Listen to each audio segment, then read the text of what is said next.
आप मुझे बताइए, कोई भी तरीका बता दीजिए कि जो संसद की तरफ कूच कर रहा हो उसको नहीं रोका जाएगा और वो बैरिकेटिंग तोड़े, वो वहां गालियां दे, वो वहां पत्थर चलाए, वो वहां पत्थरबाजी करे, पुलिस के ऊपर हमले कर दे, पुलिस वालों के सर फोड़ दे।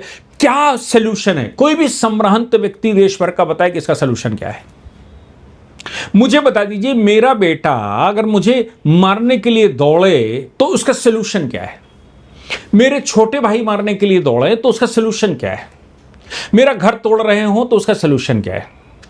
क्या एक्शन नहीं होना चाहिए उसके खिलाफ? अब कहने वाला तो ये कह सकता है तुमने अपने बेटे को क्यों मारा, कहने वाला ये कह सकता है कि तुमने लाठी क्यों चला दी, कहने वाला ये कह सकता है कि तुमने इनको रोक क्यों दिया, कहने वाला ये कह सकता है कि जब तुम बचाव कर रहे थे तो उसको चोट कैसे लग गई। अब चोट लग गई है तो आप माफी मांगिए, चोट लग गई है तो सरकार को इस्तीफा देना चाहिए, चोट लग गई है तो अब आपको जाना चाहिए। अब ये आपने लाठी क्यों चलवा दी? भाई ये तो रिपरकेशन होने ही थे। जो संविधान की दुहाई देते हैं, क्या उनको ये नहीं मालूम है कि जब कहीं भी प्रिवेंशन लागू होता है, धारा 144 लागू होती है, प्रिवेंशन लागू होता है, आज की 163 लागू होती है, तब उस समय आपको कानून नहीं तोड़ना है। राजाज्ञा से बड़ी कोई आज्ञा नहीं होती। धर्म भी राजाज्ञा के मातादाता है। राजाज्ञा का मतलब होता है स्पेशल सर्कमस्टांसिस में अगर राजा का कोई आदेश आ गया है, कोई व्यवस्था है, तो उस व्यवस्था को तोड़ नहीं सकता, चाहे कितना बड़ा धर्मज्ञ क्यों ना हो।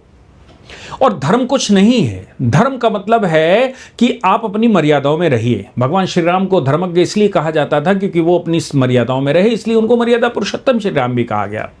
उन्होंने कोई मर्यादा नहीं तोड़ी। अगर आपको आंदोलन करना है, रावण मारना है, अगर आपको बड़ा कुछ करना है, तो भी मर्यादा तो रखनी ही पड़ेगी। आप सोचिए कि महाभारत का इतना बड़ा युद्ध हो रहा था, लेकिन मर्यादाएं उसमें थी कि शाम को सूर्यास्त के बाद और सूर्योदय से पहले कोई हथियार नहीं चलाएगा। नहीं चलाएगा मतलब नहीं चलाएगा। ये जो सूर्यास्त के बाद हथियार चलाने वाले हैं, ये मुसलमान हैं, जिनका कोई धर्म नहीं, कोई ईमान नहीं है, वो धर्म जानते ही नहीं है। उनका सिर्फ एक उद्देश्य है, कैसे फतेह हासिल करना, कैसे सत्ता हासिल करना। तभी वो कहते हैं मोहब्बत और जंग में सब जायज है। जंग में जायज है कि मतलब सारे नियम तोड़कर, धर्म नहीं जानते, सारे नियम तोड़कर सब जायज है। मोहब्बत में लब जिहाद से लेकर उठाकर ले जाओ सब जायज है। भारत में ऐसा नहीं है, भारत के लोग ऐसे नहीं।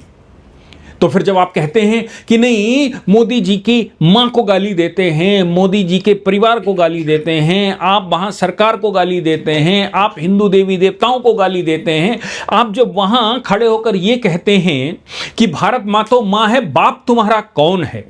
आप सोचिए कि भारत मां तो मां है, बाप तुम्हारा कौन है। आज तक किसी बच्चे ने अपनी मां से ये पूछा है क्या, मर्यादा रखते हुए, कि बाप हमारा कौन है, सही बता दो हमको। भारत में तो ऐसी व्यवस्था नहीं है, भारत में ऐसा सोचने वाले नहीं। लेकिन इस मूवमेंट में तो यह कहा जा रहा था, उसके वीडियो वायरल हैं, तमाम तरह की गालियां वायरल हैं। अब सवाल यह था कि भाई जब ये सब कुछ चल ही रहा है और ये जो डिस्टर्बेंस है उसका कारण कोई टूल किट है, और सीजेपी या ये छात्र वापस चले जाते हैं, कहते हमारी मांगे पूरी होंगी, हम जा रहे। तो ये जो अराजक तत्व उसमें आ गए थे, जो पूरे देश को बंद करना चाहते थे, जो दिल्ली को बंद करना चाहते थे, जो नमाज गैंग आ गया था कि नमाज के बाद वो वहां तकरीर होती थी और जंतर मंतर चले आते थे, फिर वापस चले जाते थे, फिर शाम की नमाज हुई, फिर तकरीर हुई, फिर चले आए, फिर वापस चले गए। इनका क्या होगा? तो मैं कह रहा था उस समय भी कि भाई ये टूल किट है, वापस कैसे जा सकती है। आज वो टूल किट ने अपने आप को, अपने अस्तित्व को बता दिया कि हम वापस नहीं जा सकते। आज राहुल गांधी ने जिस प्रकार से, या कांग्रेस ने और बाकी विपक्ष ने जिस प्रकार से संसद के बाहर ये बैनर लगा कर खड़े हो गए, संसद के अंदर चर्चा करने को तैयार नहीं है। जबकि आपको विषय, आपको किस लिए भेजा गया वहां? आपको संसद में इसलिए भेजा गया कि आप संसद में जाएं और संसद में चर्चा करें। संसद बनी ही इसलिए है क्योंकि लोकतांत्रिक तरीके से वहां बात रखी जा सके। भाई छात्रों को समझ में आता है कि छात्र संसद में नहीं जा सकते थे क्योंकि उनकी एक्सेस नहीं है, तो वो कहीं ना कहीं जंतर मंतर पर इकट्ठे होंगे।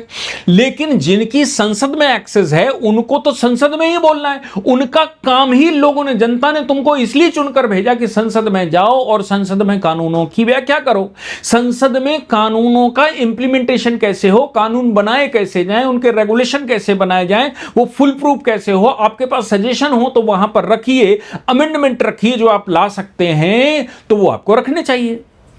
पिछले लंबे समय से एक चीज मैंने देखी है कि संसद में अगर कोई कानून आता है तो विरोध करने के लिए कैमरे के सामने तो खूब बोला जाता है, लेकिन उसमें अमेंडमेंट कोई नहीं रखता, उसमें प्रपोजल कोई नहीं रखता कि भाई इसमें यह सुधार होना चाहिए। क्यों नहीं रखता?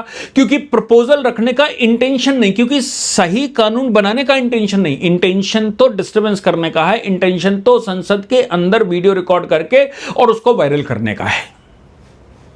इसलिए संसद में जो संसद नहीं चलने दे रहे हैं, इनका क्या इलाज है यह भी सोचना पड़ेगा।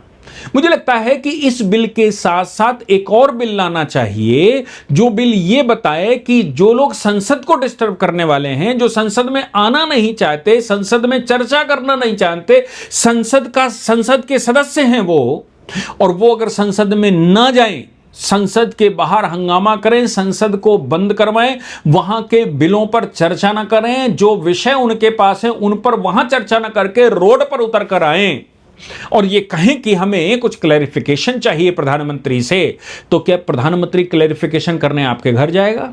क्या प्रधानमंत्री जंतर मंतर पर क्लैरिफिकेशन देगा? क्या प्रधानमंत्री रोड पर क्लैरिफिकेशन देगा? अरे संसद में आइए, संसद में चर्चा करिए, सरकार आपके प्रश्नों का जवाब देगी और आपको जो प्रश्न करने हैं आप करते ही हैं।